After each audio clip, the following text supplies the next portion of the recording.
Hello, दोस्तों बात करते हैं भारत हेवी इलेक्ट्रिकल्स लिमिटेड की। तो आज देखेंगे तो 3% के आसपास की गिरावट इस स्टॉक में देखी गई है। एंड इसी की बात करेंगे, ये लगातार इस स्टॉक में गिरावट हो रही है, तो फिर गिरावट के पीछे की बड़ी वजह क्या है एंड मोस्ट इंपॉर्टेंट ये कब तक हमारा स्टॉक स्टेबलाइज होता हुआ दिखाई देता है। सभी चीजों के बारे में डिटेल में बात करेंगे, बट सबसे पहले अगर आप चैनल पर नए हो तो प्लीज चैनल को सब्सक्राइब कर लो और हिट द बेल आइकन ताकि आपको नोटिफिकेशन मिल सके। चलिए शुरू करते हैं।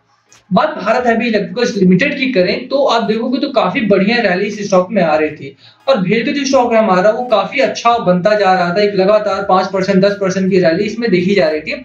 बट उसके बाद अचानक फिर 3-4 दिनों की जो आप अगर चार्ट देखेंगे तो वहां पर रेड जोन बनता हुआ दिखाई देता है। और पूरा वीक जो रहा है हमारा काफी न्यूट्रल रहा है। बहुत बड़ी रैली आई है, ऐसा नहीं है कि बड़ी रैली नहीं है, बट अगले दिन बहुत अच्छी गिरावट भी हुई है उसमें और सब बराबर हो गया है। तो इसके पीछे की जो बड़ी वजह रही है उसकी बात करते हैं सबसे पहले। बट उससे पहले अगर आज का चार्ट देखें हम, देखो आज के चार्ट में एक जो बहुत अच्छा एक सिमिलैरिटी है वो है कि आज का जो भेड़ का चार्ट है वो सेम टू सेम है जैसे निफ्टी 50 का चार्ट है हमारा।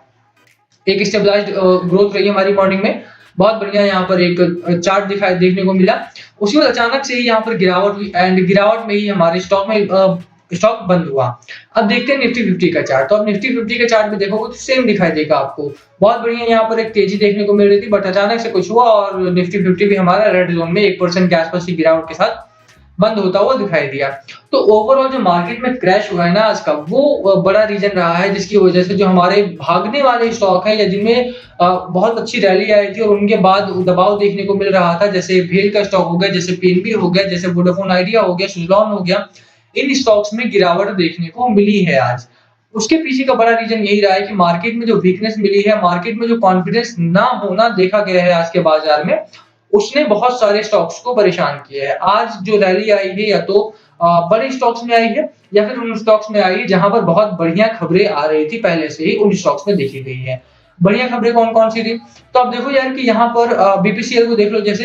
तो बीपीसीएल में क्या है कि इन्होंने इंटरिम डिविडेंड 45 से 50 रुपए का के आसपास का घोषित किया कि डिविडेंड दिया जाएगा भाई पर शेयर पे 50 रुपए का लगभग। तो इस तरह की खबरें आई तो इसमें बहुत बढ़िया तेजी आई 3% की। टाटा पावर की खबर देख लोगे आप तो वहां पर इन्विट की इन्विटेशन को घोषित किया गया है कि इंफ्रास्ट्रक्चर इन्वेस्टमेंट ट्रस्ट के लिए वहां पर बोर्ड से नोट मांगी गई है, मतलब हामी भरवाने के लिए अभी वो प्रस्ताव भेजा गया है। तो वहां पर 6-6.5% या 5% के आसपास की रैली आई है। ट्राइडेंट में दिव्या दत्ता का जो एक एडवर्टीजमेंट था वो वायरल हुआ, उसके बाद आज देखिए रैली आई है। इसी तरह से आप देखेंगे आईडीबीआई बैंक पीसीए की लिस्ट से बाहर हुआ, आरबीआई ने उसे किया एंड आईडीबीआई बैंक में 10% से ज्यादा की रैली आई है।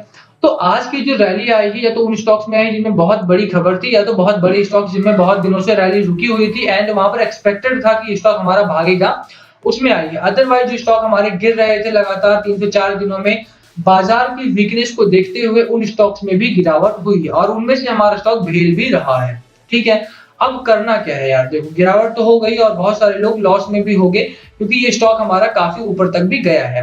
ठीक है, इंट्राडे में 56 रुपए तक भी हमारा स्टॉक गया है। तो अगर आप लॉस में हो तो अब क्या करना है, अब क्या कर सकते हो? तो चार्ट की बात तो हम बाद में करेंगे, बट अभी यहाँ पर जो छोटे मोटे टेक्निकल्स है उनकी बात करें तो आज हमारा पहला सपोर्ट भी ब्रेक हुआ। 53 रुपए 90 पैसे का पहला सपोर्ट था, वो ब्रेक हुआ। और जब भी सपोर्ट जोन ब्रेक होता है तो वहां पर बेरिश मोमेंटम बनना तय हो जाता है। और वही एक चीज इस स्टॉक में भी देखी जा रही है कि इस समय पे थोड़ा सा बेरिश मोमेंटम में बनता हुआ दिखाई देता है हमारा स्टॉक यहाँ पे, कि बेरिश जोन आ रहा है या बेरिश जोन आने वाला है। वो उसका एक असर यहाँ पर आता है कि यहाँ पर शायद बेरिश जोन आ सकता है बहुत ही जल्द। ठीक है, तो थोड़ा सा सतर्क होकर चलना है आपने, बस यहाँ पे होल्ड करना है। जी बिल्कुल होल्ड करना है। बाय कर सकते हैं तो बिल्कुल बाय कर सकते हो, but only for long term purpose. अब वो बहुत बड़ी जो रैली थी वो तभी आएगी जब मार्केट में कॉन्फिडेंस दोबारा से लौट कर आएगा। ठीक है, बाजार में कॉन्फिडेंस कब तक आएगा वो भी एक दूसरा पैटर्न है हमारा, उसके बारे में भी बात करेंगे। बट आप देखो जब तक बाजार में कॉन्फिडेंस नहीं आता है तब तक आप ये नहीं मान सकते हो कि यहाँ पर भेड़ का स्टॉक हमारा तेजी में आएगा किसी भी तरह से।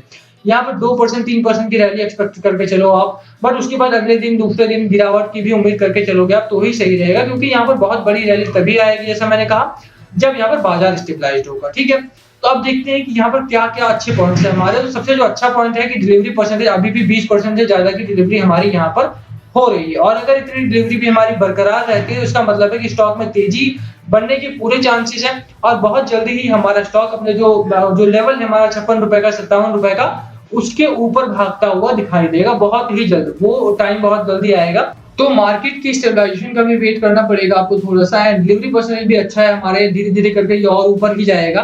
तो काफ़ी फैक्टर्स हैं जो हमारे बहुत अच्छे हैं यहाँ पर। अब दूसरे फैक्टर की बात करें आज की डिलीवरी की, यानी देख लें एक बार हम, तो भेल में भी आज की डिलीवरी भी 15% से ज़्यादा हुई है। जब गिरावट में रहा है, बाज़ार भी गिरावट में रहा है और स्टॉक भी गिरावट में रहा है। उसके बावजूद भी यहाँ की जो डिलीवरी है वो काफ़ी ठीक-ठाक होती हुई दिखाई दी है। तो धीरे-धीरे करके रिकवरिंग स्टॉक है हमारा, और ये डिलीवरी परसेंटेज भी थोड़ा-सा कम हो चुका है, तो इस वजह से भी गिरावट का एक बड़ा कारण ये भी बन रहा है। बट जैसे ही करके हमारी डिलीवरी सुधरती है, बाज़ार सुधरता है, वैसे ही हमारे स्टॉक में भी तेज़ी देखी जाएगी। अब बाय तो कर सकते हो आप, बिल्कुल बाय कर सकते हो। होल्ड करना है तो हाँ जी, होल्ड कर सकते हो। तो कौन से फैक्टर पे रखनी है नज़र आपको? कौन से फैक्टर हमारे स्टॉक को परेशान करेंगे? तो डिलीवरी परसेंटेज जब कम हो जाता है, एंड इंडिया में कोई ऐसा बड़ा इवेंट नहीं है, भेल को लेके कोई बहुत बड़ी ना अनाउंसमेंट नहीं है। चेन्नई में एक इसका ब्रांच था जो काफ़ी दिनों से बंद पड़ा था, तो उसमें लाइट अप किया गया है इस समय पर, और वहाँ पे बॉयलर वगैरह चालू किया है, तो उसका एक असर हमें देखने को मिलेगा, बट वो लॉन्ग टर्म का हो जाता है, यानी 3 महीने का हो जाता है। उससे क्या प्रोडक्शन बढ़ेगा, सेल बढ़ेगी, प्रॉफिटेबिलिटी बढ़ेगी, तो क्वार्टरली रिजल्ट्स में इंक्रीज होगा। तो वो अलग पैटर्न हो जाता है, वो अलग मामला हो जाता है हमारा। बट हाँ, उसका असर अगर आप लॉन्ग टर्म इन्वेस्टर हो तो ज़रूर देखने को मिलेगा। बट इस समय की बात करें तो देखिए, एक जो फैक्टर है जो आपको परेशान करेगा नेक्स्ट वीक में या मंथ में हमें, वो है बाजार। बाजार में अगर गिरावट होगी तो स्टॉक में गिरावट होगी, और स्टॉक में गिरावट होगी तो फिर प्रॉब्लम है। तो बाजार को नोटिस करके चलना है कि बाजार किस तरह से परफॉर्म कर रहा है। निफ्टी 50 डाउन है, बाजार क्रैश किया है, आज देख सकते हो सामने है, कोई भी ऐसा इंडाइस नहीं है। बीते दिनों में आप देखोगे तो 1-2 इंडाइसेस तो हमारे रहते थे जो ग्रीन जोन में थे, बट आज तो कोई भी इंडाइस हमारा ग्रीन जोन में नहीं है। सबके सब गिरावट में। निफ्टी 50 में 50 स्टॉक है, 42 गिरावट में है। 42 यहाँ आप देख सकते हो, 42 गिरावट में है, 8 हमारे एडवांसेस में है, और जैसा मैंने बताया कि वही स्टॉक्स में तेजी आई जिनमें बहुत बड़ी खबरें आई थी। ठीक है? तो गिरावट में जब तक बाजार रहेगा तब तक भेल में इसी तरह की वोलेटिलिटी देखी जाएगी। दूसरा जो फैक्टर है वो है एफआईआई डीआईआई का डेटा। एफआईआई से 10 मार्च को 15 करोड़ के आसपास का माल बेचा था, और डीआईआई ने कोई बहुत बड़ी खरीदारी 15 मार्च को नहीं की थी। तो जब तक ये लोग खरीदारी में नहीं आते हैं, बहुत अच्छी खरीदारी यहाँ पर नहीं होती है, तब तक बाजार वोलेटाइल रह सकता है। तो थोड़ा-सा मार्केट को देख के चलिए, एफआईडीआई का डेटा देखकर चलिए, एंड उसके बाद ही आपको बहुत अच्छी रैली यहाँ पर आती हुई दिखाई देगी। अब बात करते हैं चार्ट पैटर्न की, कि चार्ट पैटर्न हमारा क्या कहता है। तो एक सपोर्ट जोन हमारा ₹52 के आसपास बनता है, ₹52 के आसपास, एंड जो पहला रेजिस्टेंस जोन है हमारा वो ₹57 का है। ठीक है? तो दोनों आपको लेवल आपको वॉच करने हैं। पहला है ₹52 का हमारा एक लेवल, एंड अपर साइड का है ₹57 का। ठीक है? तो आपको दोनों लेवल पे रखनी है नज़र, कि दोनों लेवल किस तरह से प्ले ऑफ करते हैं। तो दोनों लेवल्स काफ़ी इंपॉर्टेंट हो जाते हैं। दोनों लेवल्स पे अगर आप नज़र रखते हो तो काफ़ी बढ़िया आप स्ट्रेटेजाइज़ कर पाओगे अपने मूव को। स्ट्रेटेजी बनाना बहुत इंपॉर्टेंट हो जाता है मार्केट में। तो आप देख कर चलिए कि मार्केट डाउन जा रहा है तो कहाँ तक जाएगा। ₹52 से सपोर्ट लेके बाउंस बैक करने की उम्मीद है हमें। बट मार्केट में जिस तरह का मोमेंटम रहता है उसी के ऊपर अपनी मूव को डिसाइड कीजिए। ठीक है? तो बाय करना है श्योर, होल्ड करना है श्योर कर सकते हो। लास्ट कॉल आपका होना चाहिए, बाय करना है, होल्ड करना है या सेल करना है। भेल का जो लॉन्ग टर्म का टारगेट है, मैं अभी भी बता रहा हूँ, ₹72 का टारगेट है फॉर 4 टू 5 मंथ। 4 से 5 महीना में ₹72 ही पहुंचता हुआ दिखाई देता है। तो इसी के साथ वीडियो खत्म करते हैं। लास्ट कॉल आपकी रहेगी, बाय करना है, सेल करना है या होल्ड करना है, क्या है आपकी स्ट्रेटजी, प्लीज कमेंट करके शेयर करना। वीडियो यहीं खत्म करते हैं। पसंद आए तो वीडियो को लाइक कर देना। चैनल पे नए हो तो सब्सक्राइब किए बिना मत जाना। Thank you for watching. कुछ पूछना हो तो प्लीज कमेंट बिलो, हम सभी कमेंट्स के रिप्लाई करने की कोशिश करेंगे। Thank you again.